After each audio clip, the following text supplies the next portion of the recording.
Because they said that you don't come in camera. Last time I said. In the middle, how did the blue one? That's okay. Yeah, what do you think? What is the visual? But I don't want to let me get to the.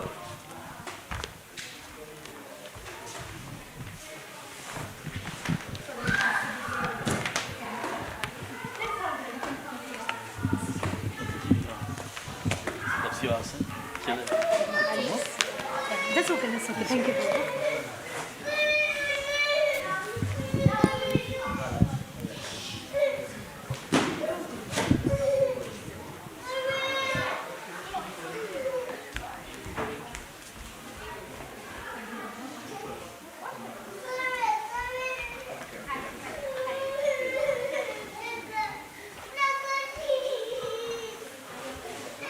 Thank you, Baba.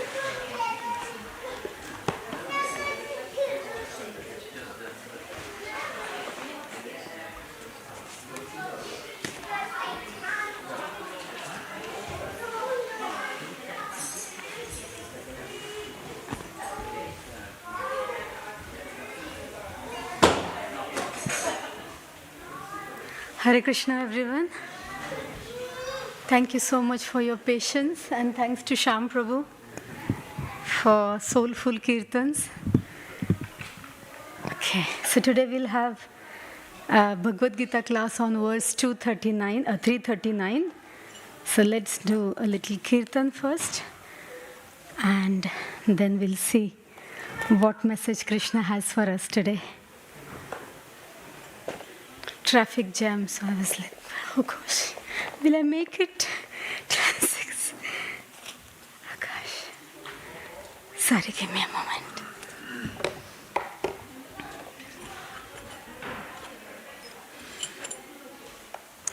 Hare Krishna.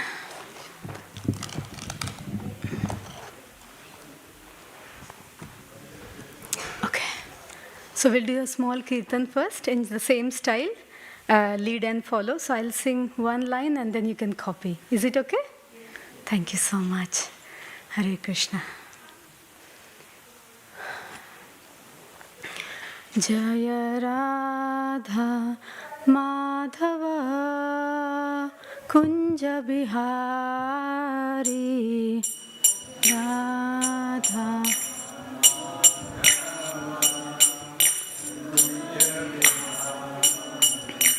Jaya Radha Madhava Kunja Bihari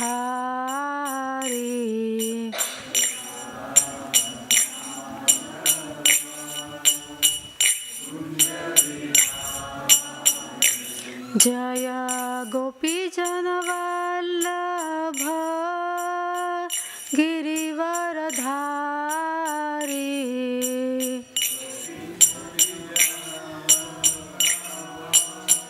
Girivaradhari Jaya Gopi Janavallabha Girivaradhari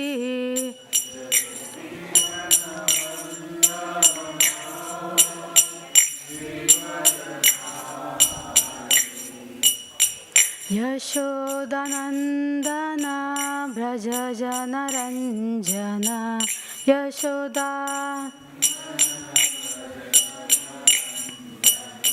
Yashodanandana Braja Janaranjana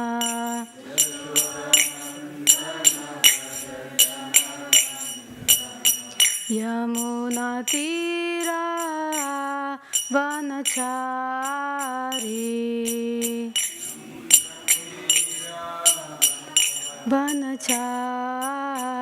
Yamuna Tira Vanachari Yamuna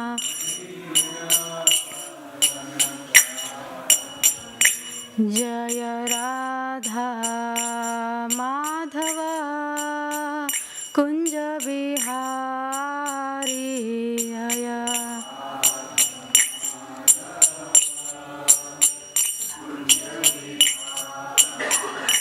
Hare Krishna Krishna Krishna Krishna Hare Hare Hare Rama Hare Rama Rama Rama Hare Hare Hare Krishna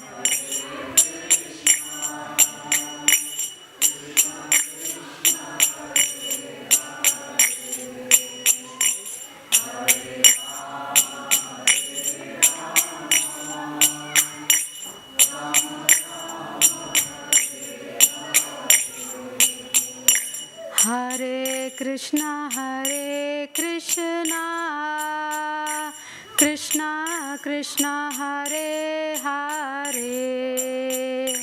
Hare Rama Rama Rama Hare Hare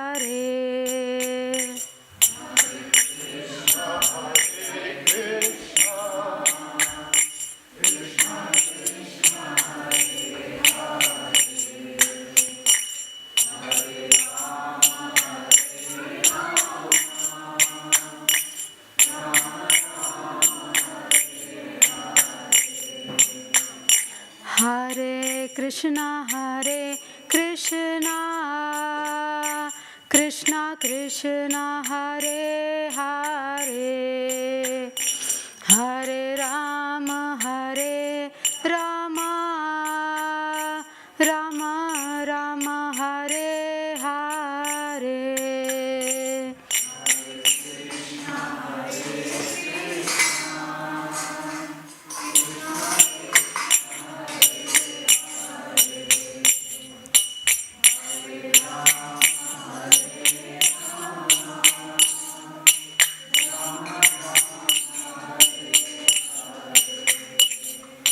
Jaya Radha Gokula Nanda Radha Gokula Nanda Radha Gokula Nanda Shri Radhe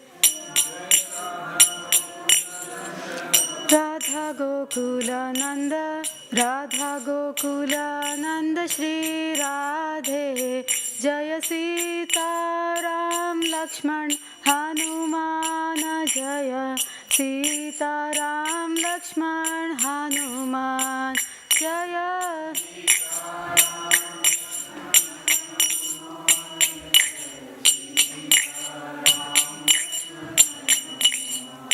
Jaya Gauranitai Gauranitai Gauranitai Jaya Gauranitai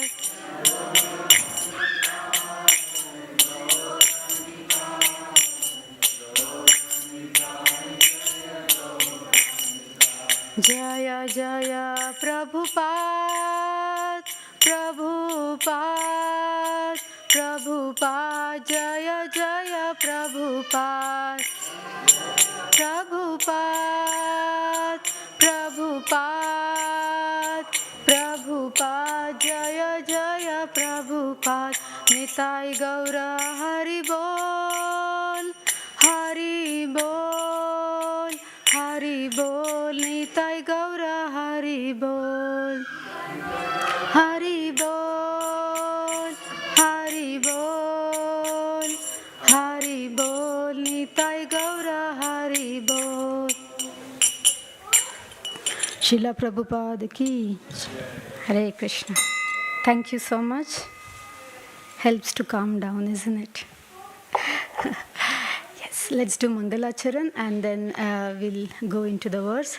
Om Ajnanatimirandhasya Jnananjana Shalakaya Chakshur Unmilitam Yena Tasmai Shri Guruve Namaha Shri Chaitanya Manobhishtam Sthapitam Yena Bhutale Swayam Rupa Kadamayam Dadati Swapadantikam Vandeham Shri Guru Shri Yuta Padakamalam Shri Gurun Vaishnavamscha Shri Rupam Sagrajatam Sahagana Raghunatanvitam Tam Sajivam Sadvaitam Savadutam Parijana Sahitam Krishna Chaitanya Devam Shri Radha Krishna Padan Sahagana Lalita Shri Vishakham Vitamscha He Krishna Karuna Sindhu Deenabandhu Jagatpate Gopesha Gopika Kanta Radha Kanta Namostute Tapta Kanchana Gaurangi Radhe Vrindavaneshwari Vrishabhanu Sute Devi Pranamami Hari Priye Vancha Kalpatarubhyascha Kripa Sindhubhya Evacha Patitanam Pavanebhyo Vaishnavebhyo Namo Namaha Namo Om Vishnu Padaya Krishna Pristhaya Bhutale Srimate Bhaktivedanta Swaminiti Namine Namaste Saraswate Deve Gauravani Pracharine Nirvishesha Shunyavadi Paschatya Deshatarine Jai Shri Krishna Chaitanya Prabhu Nityananda Shri Advaita Gadadhara Shrivas Adi Gaura Bhakta Vrinda Hare Krishna Krishna Krishna Hare Hare Hare Rama Rama Rama Hare Hare Hare Krishna Krishna Krishna Hare Hare Hare Rama Rama Rama Hare Hare Hare Krishna Krishna Krishna Hare Hare Hare Rama Rama Rama Hare Hare. Srila Prabhupada ki jai. Hare Krishna. Okay.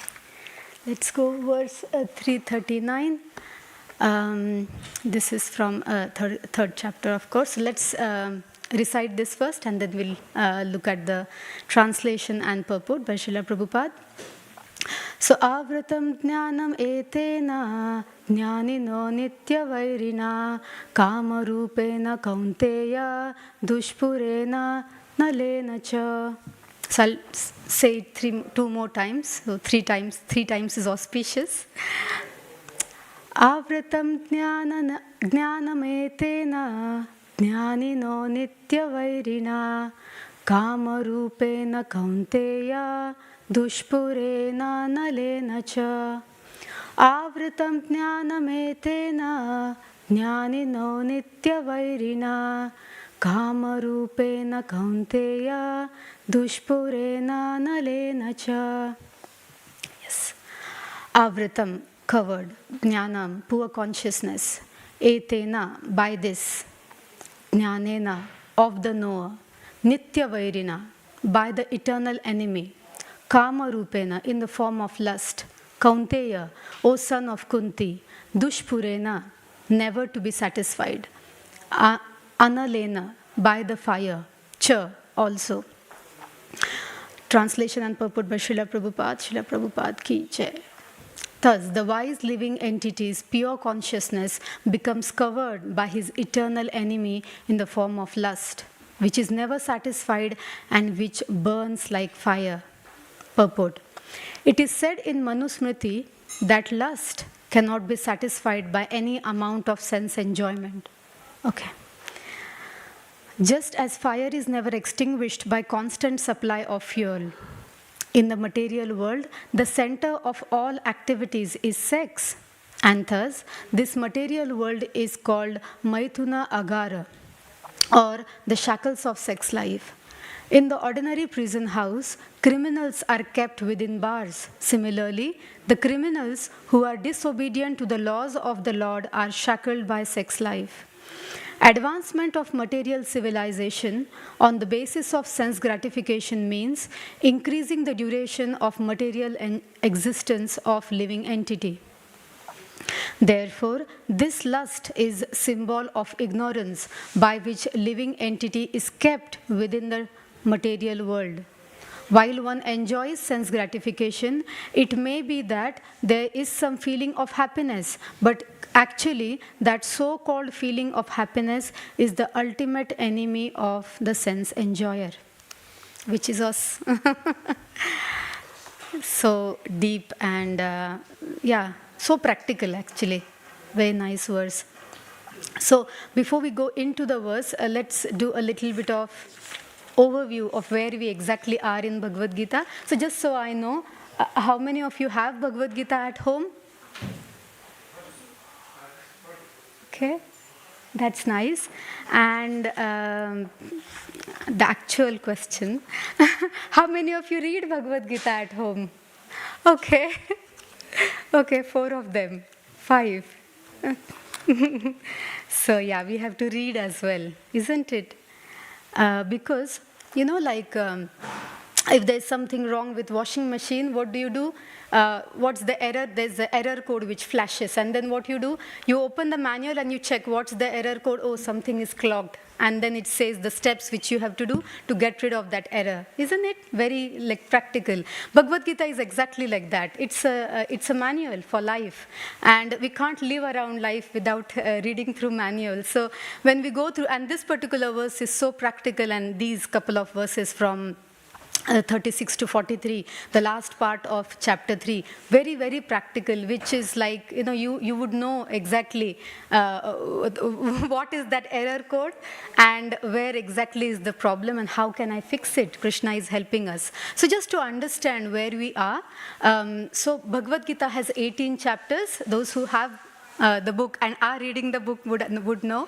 So the 18 chapters are divided into 3 sections. So the first section is of first 6 chapters, which is Karma Yoga, or the Yoga of Success, which is this. So this is 3rd chapter, so we are still in Karma Yoga. And in the middle 6 chapters is Bhakti Yoga, or the Yoga of Love, devotional service. And the last 6 chapters are Yoga of Wisdom, or Jnana Yoga. So this is how the Bhagavad Gita is divided, 6, 6, and 6. So we also give an analogy of a sandwich. So there is bread at the top and bread at the bottom, and the filling, which is the important part, is Bhakti Yoga, which is kept in the center. Just like in a jewel box, the jewel is kept in the center, very safe, like that. So Bhakti Yoga is in the center, which is the essence and the rasa, the mellow of the Bhagavad Gita. So now we are in Karma Yoga, which is the first part, which is Yoga of Success, or we could also say the art of work. How do we engage in material world, and how do we operate in this material world? So very practical advice Krishna is giving to Arjun in this chapter, especially this first 6 chapters. The advice is anyways practical for entire, but this one is like something which you can just pick up and start utilizing like from now onwards in your life. It is so practical, and it is available. And if you go to any self-help books or self-help books, you would see that everything links back to this. So this is like source of all that books which come out of so many wonderful writers, right? But if you look at the Siddhanta, the principle of whatever they are talking, you will see that the root you can find over here in this book, in Bhagavad Gita, like that. So in first 6 chapters, which is Karma Yoga, Krishna in first chapter, just to give you a background of where we are. So in first chapter, it's more of scene setting. So in scene setting, Arjun is asking Krishna. So this is where it starts. It starts with actually Dhritarashtra and Sanjaya. Dhritarashtra is asking Sanjaya, tell me what's happening there on the battlefield, because Sanjaya has this divine vision through his guru Vyasadeva. And he's then telling him, okay, so this is the scene over there. And Arjun is asking, please have a seat. Yeah.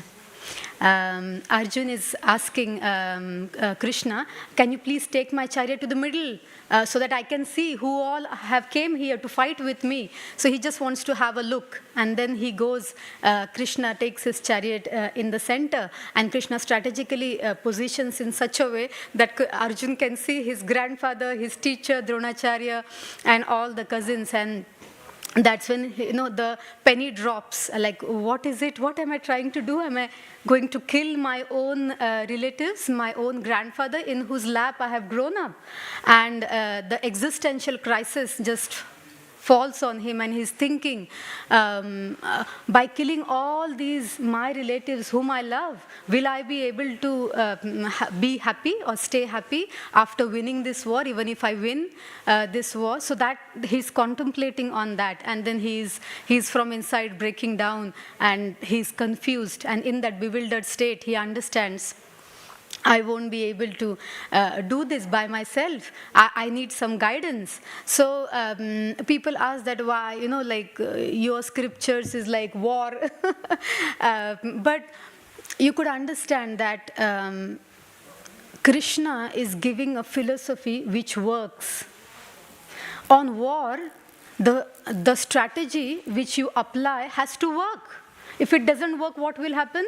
Person will die, isn't it? So the strategy which can be applied on war has to work. So this is a workable philosophy. It works, and hence it would work in our life as well. Though we can also compare that our life is also not less than Kurukshetra, isn't it? Everybody has their own thing. Everybody has their own problems.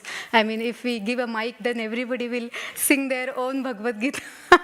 because yes, we all are doing heavy lifting in one or the other way. Krishna is very kind. He is giving very little based on what we actually have done, a lot of papa karma, but he has been very kind. But still, there's a lot of things going on in our life. So that way, our life as well is a battlefield, and Arjuna is there on a battlefield trying and thinking, what shall I do now? And I just don't know whether I should go ahead or not, and I don't think this is correct thing to do. And then at one point, then he says, he turns to Krishna and says that, take me as your shishya, as your disciple. I'm not able to think straight. Sadhi mam twan prapannam. I'm not able to think straight. Give me instructions. Take me under your shelter. And that is when Krishna opens his mouth. So until then, all the verses, Krishna isn't speaking at all. He's just listening.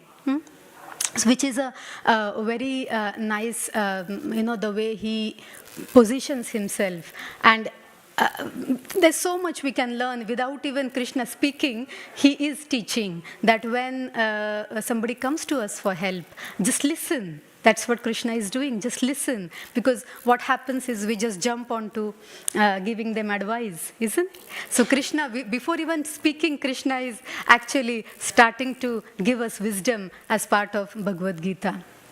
So, and then when he accepts him as his guru, when Arjuna accepts Krishna as guru, that's when he starts giving jewels to him. And then it is not one-sided. It's not that he is speaking and Arjuna is like, okay, and he's accepting it. No, he's actually giving him, he's inquiring submissively. So inquiry should be done so that whatever wisdom is he's getting, he is trying and understanding it fully and then grasping. So Arjun has understood Bhagavad Gita in 48 minutes because it was said in 48 minutes. So he has understood it. But we would take possibly years to understand. But he is not just taking it just like that, like, okay, whatever you say, I'll just accept. He's asking questions. So asking questions is very, very important part of our spiritual life. And most of our shastras, even Srimad Bhagavatam, which is advanced shastra. So this is Bhagavad Gita. And then we have advanced shastra, which would be outside as well. It is called Bhagavatam, Srimad Bhagavatam. It is actually a Puran, Srimad Bhagavat Purana. So in Srimad Bhagavat Purana as well, there are so many question answers. Vidura is talking to Maitreya Muni. He's asking him questions. Yudhishthir Maharaj is talking to Narad Muni. Then there is Parikshit Maharaj asking questions to Sukadev Goswami. Suta Goswami is asking questions to Naimisharanya sages. So it's like so many question answers, and in that question answer, in that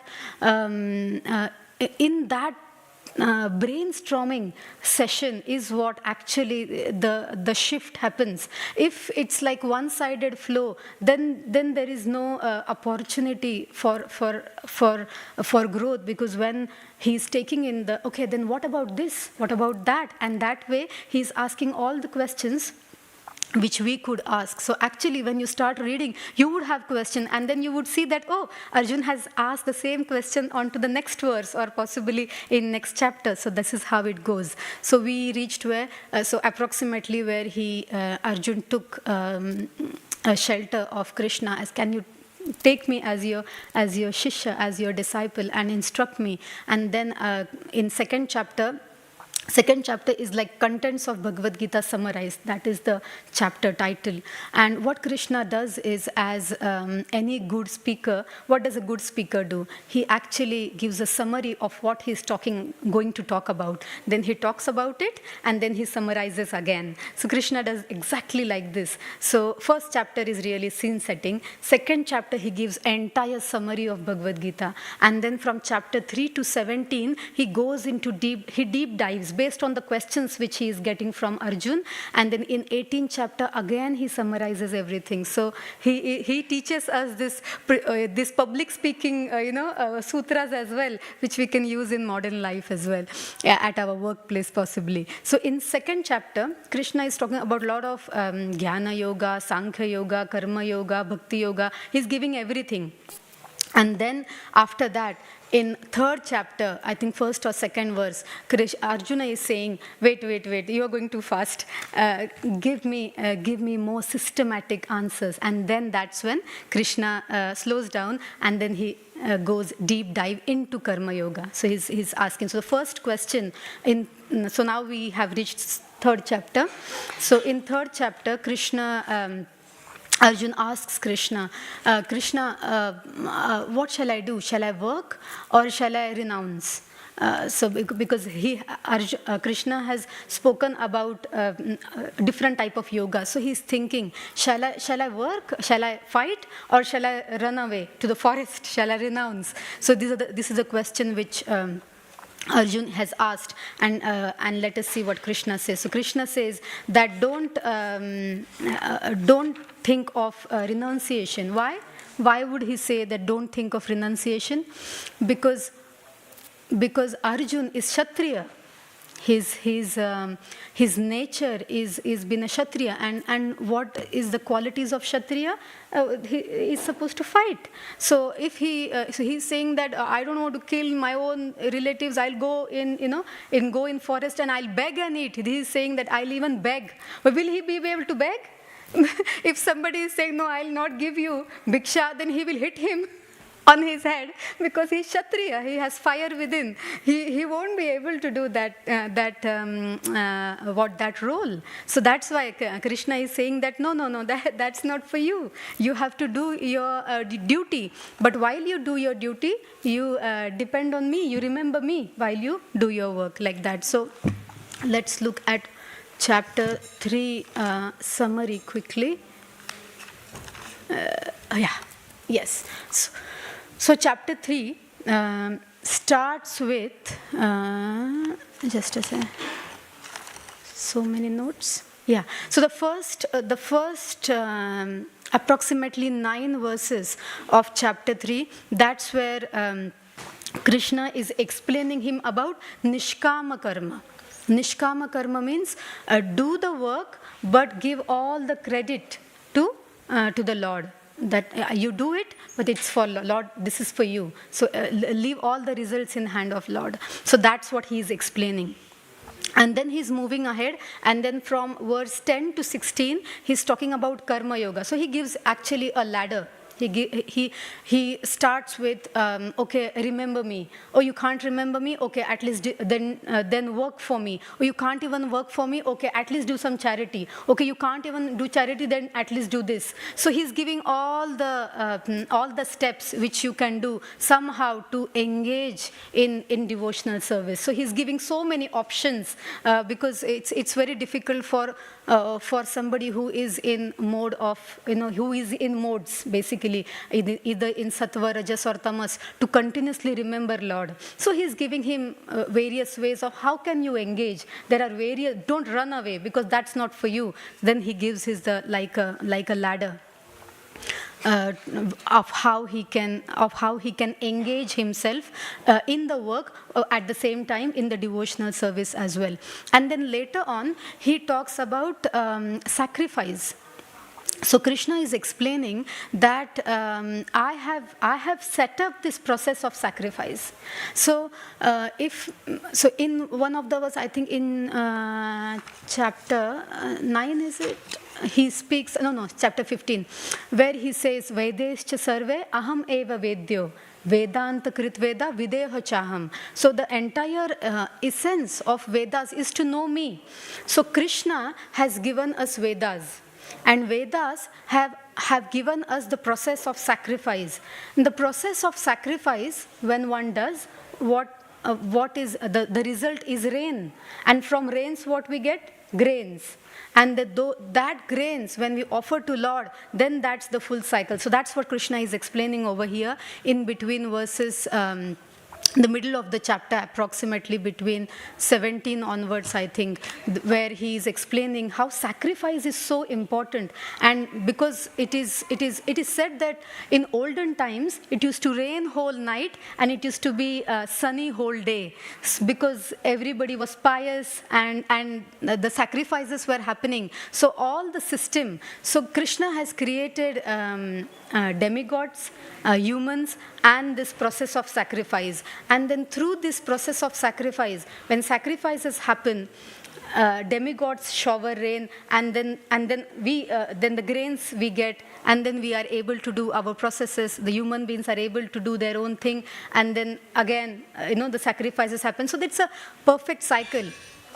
Not in the scope of Bhagavad Gita, but in Bhagavad Puran, it explains how from sacrifices, how it reaches demigods, and how different things are divided between demigods as well. It's very beautiful, but not in this scope. But just if you are more curious of why sacrifice and how, there are so many things which are beautifully explained in Bhagavatam. So after the sacrifice, he is then, because he said Nishkama karma, and then he also explained about karma yoga. He's asking Arjun to follow his duty, to do his duty. Then he says, actually, you are ready for Jnana Yoga as well, because Arjun is very intellectual. He's ready for Jnana Yoga as well. But then he says, you know what? But don't do it. Don't do it. You follow your karma. Why? To set an example. Just to set an example. And then Krishna says that what great people do, common man follow. Yad yad acharati shreshtas. Where what great people do, common man follow. So sometimes you would see, even Krishna, he went to Gurukul. He took education from Sandipani Muni. Even Lord Ram, he went to Gurukul. He took Shiksha from Vaishishthya Muni, from Vishwamitra Muni. They don't have to. They are Lord themselves. They don't have to. But they do this so that they can set an example. Sitaram Lakshman Hanuman ki jai. Radha Gokulanand ki jai. So why they do this is because they are setting an example so that common man can follow. So that's what he is explaining in the middle of the chapter. And so setting of right example. And then later on, which is our verse, the last part, he is talking about he is talking about the greatest enemy. He is talking about the greatest enemy who we have, and then how can we win over him. So that's something which happens in verse 40-ish. So we are in verse 39, where we talk about this great enemy. So this discussion of great, so why does he talk about great enemy? Because when he is saying about setting an example and do all the things, be exemplary in the society, then Krishna is thinking, you know what, sometimes I want to do the correct thing. I know this is what I should be doing, but there is something within me which is pulling me back. There is something within me which is like a rebellion, which doesn't allow me to do what is the correct thing to do. What is that? And then Krishna says, Kama Esha. Kama Esha. He says, that is lust. So definition of lust is the feeling of control. The feeling of control, isn't it? Sometimes, as a mother, I know, you go through so much of the content, and you know how by reading scriptures as well, how you should conduct with your child. But sometimes when they are doing something wrong, you are like this, and when you are speaking, I should not be giving instructions. I should be handling this in a different way. But still, Kama Esha, you want your control on it. You want it to be done in that way. Especially when ladies are in kitchen, there is a certain schedule and automatic robot type of thing which operates. You don't use your brains, like sometimes you don't even remember have you put salt or not, because it is all automatic. And when somebody else is there, then you're like, no, this is not how it should happen. Yes, maybe even men might also have this, but because I'm female, I can tell. But because when somebody else comes, I'm like, oh, no, can you please be aside and let me do my thing, so that, like that. So that's control, because we want to do it in our way, especially when you have to, I remember once I was making a cake, and my daughter is like, Mommy, I want to help you. I'm like, Mommy, not today, because I want to take this cake somewhere else, so it has to be nice, which means that I'm saying that if I do it, it will be good. If she helps, then possibly there would be some mess around. So I want to have full control on what I'm doing. So that's lust. That's lust. And then in this particular verse, Srila Prabhupada also goes into more details of various aspects of lust. So there is actually in verse 36, you can draw a nice flow chart as well. Is it 36 or 37? Kama Esha, Krodha Esha. 37. So it very nicely explains. So Sri Bhagavan Uvacha, Kama Esha. So first is lust. Then what happens? So how does lust come? So let's take an example of something. You have bought a new thing, maybe a car or something which is new, and then it's your property, and then you are really taking care of it because it's new. So you are attached to it. So that's where your senses are attached to that new thing. And then when somebody is not using it appropriately as per your, as per you think they should be using it, then what happens? First is attachment. That's Kama Esha. That's the process has started. So first was the thing, and then you are attracted to that thing or attached to that thing, and then comes Kama Esha, which is attachment to that thing. From attachment, if something wrong happens, then what comes next? Krodha Esha. What comes next is anger. So after lust comes anger. Rajoguna Samudvaya. So Rajoguna is the passion. So this is the passion gives birth to Kama and to Krodha. Mahasanya Mahapapam Vidhi Eam Idam Varinam. And later on, Krishna explains, so let me do the English translation for this. The Supreme Personality of Godhead said, it is lust only, Arjuna, which is born of the contact with material mode of passion and later transformed into wrath, anger, which is all devouring sinful enemy of this world. So you could see that a thing, you have got an attachment. It could be a person as well. It could be your child, because your child should behave in this way only. So that's an attachment. And then then that is calm, attachment, and then comes Krodha after that. And when anger is there, then later on Krishna says, what happens? Your intelligence is bewildered. Your intelligence is covered, and with that covered intelligence, what can you do when the intelligence is covered? When it's raining and the wipers are not on, you can't see anything. You see. So when intelligence is covered, and then you behave in certain way, then you think, oh, why did I do that? Why did I say that? But once the words are out of your mouth, or once the behavior is done, then it's very difficult to take it back. So Krishna is explaining here, and how practical this is. You see, we can actually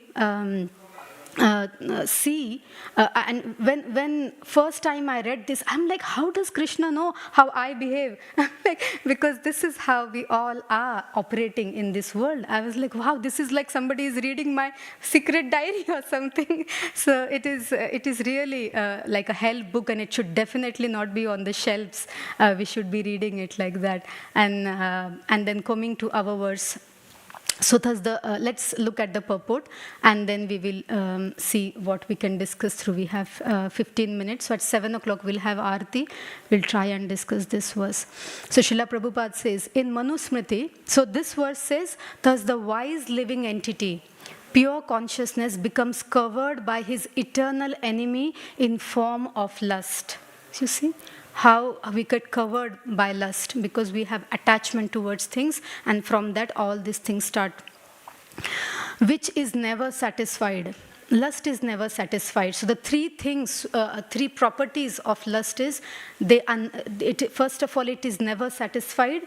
It is ever burning. So it's like when you add fuel to fire, the fire wouldn't extinguish, it will burn more. Yeah. So sometimes people say that, oh, whatever you feel like doing, you should do it. You should just you should enjoy. But tell me one person who has enjoyed and then attained self-realization or had a sane.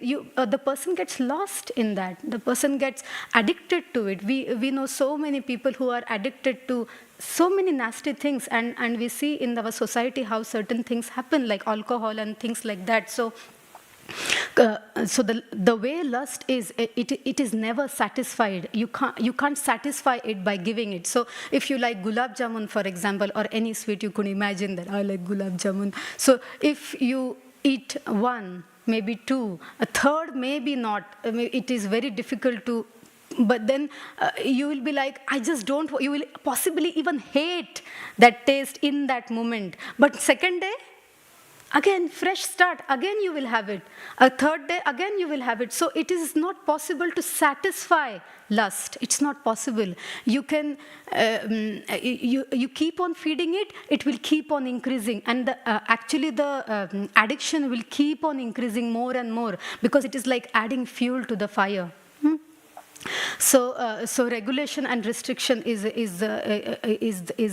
possibly the way, but not to engaging more into it, because you are allowing your indriya, your senses, to get misused, abused, and overused by engaging into that thing, whatever it could be, food or binge watching TV or scrolling on the phone. You could imagine it could be anything. And applying this this scripture or this science to any modern day aspect, it is so easy. You can just see how I can even myself sometimes, I picked up phone to message somebody, and I'm like, 35 minutes I didn't even message that person. So it's like now when I pick up my phone, I say I have to message this person. I keep on saying, because as soon as you see the message, oh hello, then you message them and message that, and then some other app notification, email checking, and at the end of the day, you lost so much of time. So that's how lust leads us and wastes so much of our time. So we can apply this practically in our life. So it is burning like fire, because it burns us. It is burning like fire. And one of the very nice example which he has given is, so it is an eternal enemy. So Krishna says here, Nitya is eternal, Vairina is enemy. So it's Nitya Vairina, like eternal enemy. Don't think that lust will ever become friend. It cannot. So it is Nitya Vairina.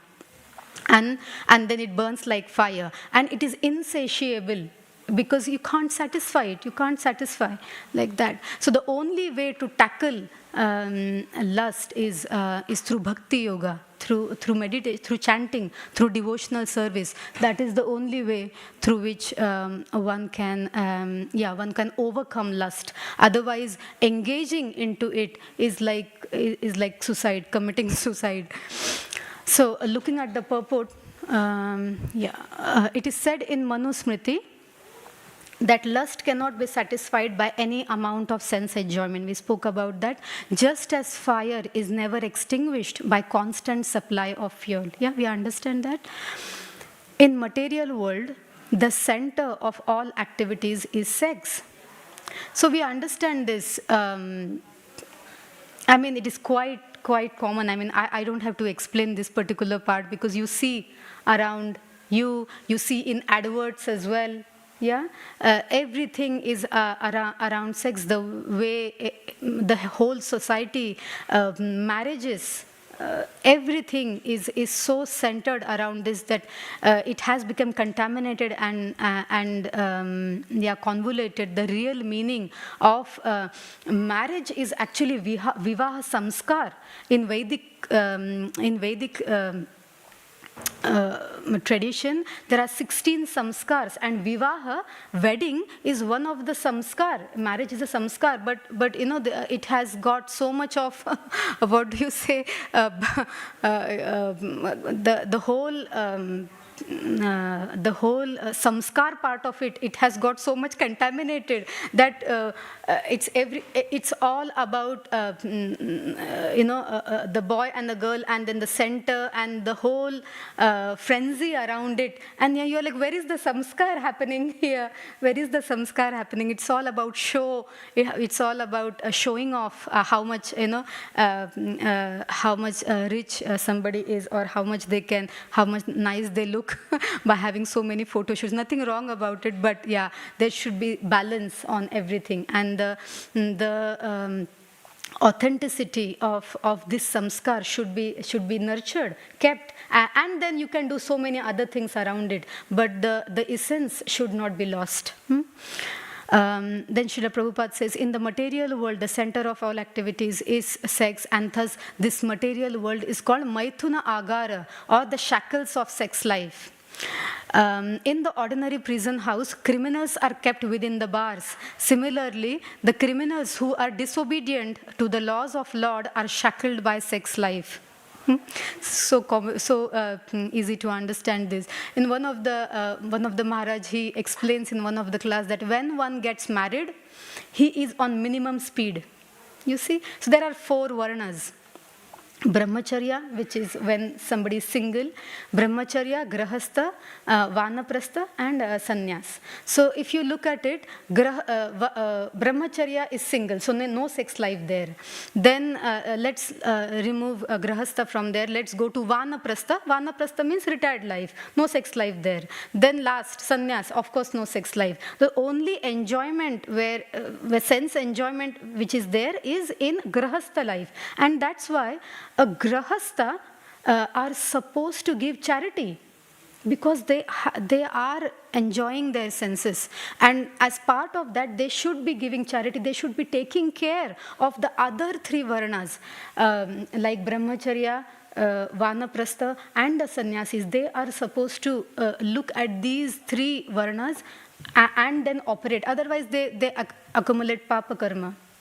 So he was saying that when one is married, they are on minimum speed. Like when somebody is single, they can go out and about. They don't have many responsibilities. But once you are married, you have to go at that speed, like basic. You have to take care of your spouse, so you have to meet their requirements. Then you have children, then you have to meet their requirements. So you can't go 0 speed. You have to maintain a particular minimum speed. It's like jal now. So that's why it is called samsar. Like in Maharashtrians, in Marathi, it's called samsar.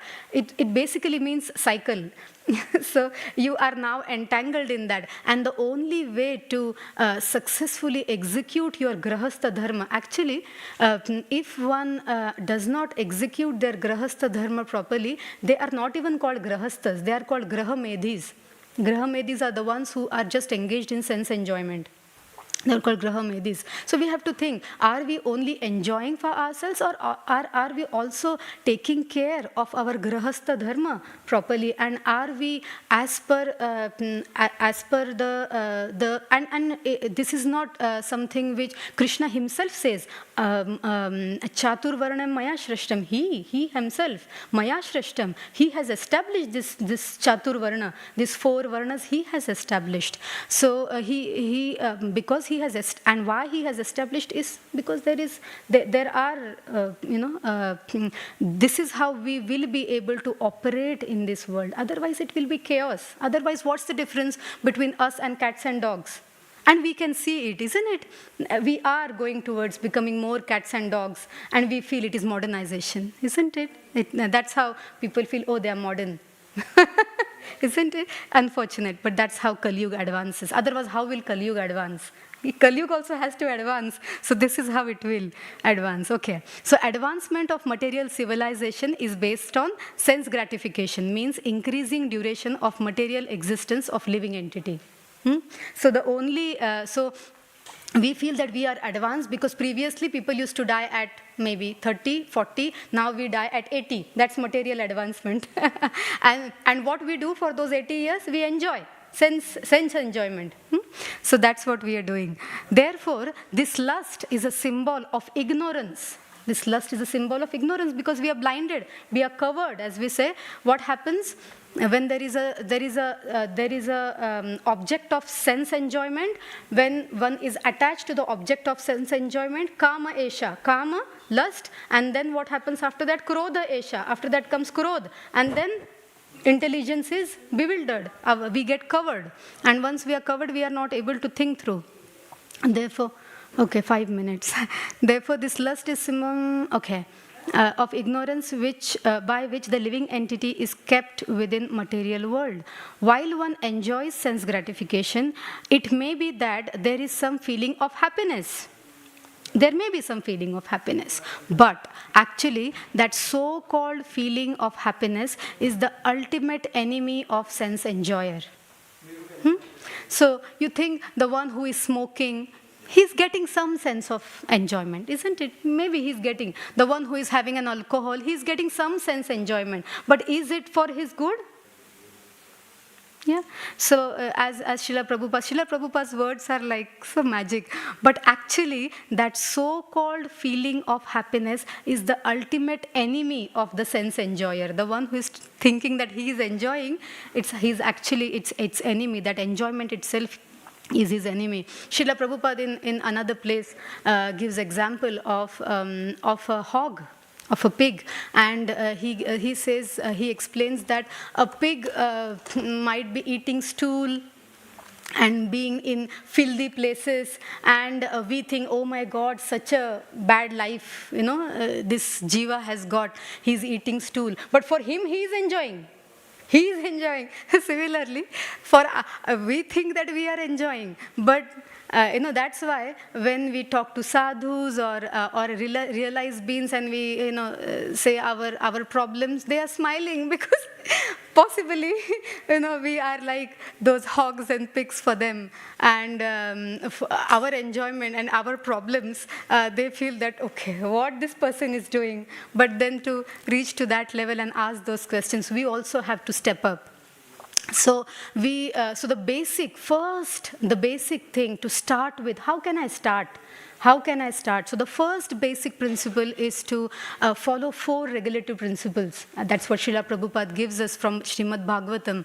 So no meat eating, no gambling, no intoxication, and no illicit sex. That's the 4 basic regulative principles which one has to follow. So Krishna gives the ladder, the karma ladder.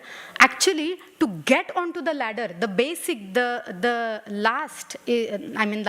first you can say is karma kanda, then karma yoga, then jnana yoga, and then above it goes to bhakti yoga at the end. But to go to karma kanda, you need these 4 regulative principles. If one is not following these 4 regulative principles, you are not even human. One is in animal life. So to get onto that ladder of karma, one has to follow at least these 4 basic principles. And then one should, and then automatically when one is leads sattvic life, because they follow the 4 regulative principles, automatically there is an inclination of hearing to sattva, of hearing to Krishna Katha, of hearing to something more devotional. Otherwise, when we pick up our remote, where we are going, that is, we should see where is my inclination.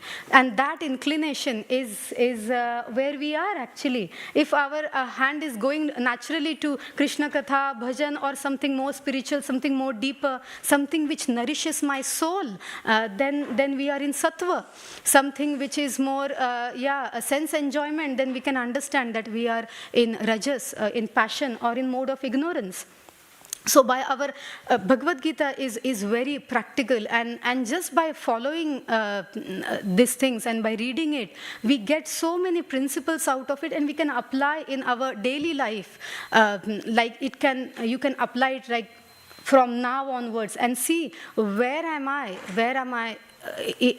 going, what is my inner being like. Am I always looking for enjoyment, like always seeing how can I enjoy, is that my inner being? And then possibly we have to regulate ourselves. So following these regulative principles and chanting, so what chanting does is chanting removes all these coverings, because this is not one covering, there are so many coverings, there are so many masks we wear as we operate, because so many lifetimes, so many, our mind is full of impressions and impressions and impressions. So for this all to go from so many millions of lifetimes, our heart has to be cleansed, and for that we have to chant, and the more we chant, our heart starts cleansing, and all these coverings slowly they start falling off.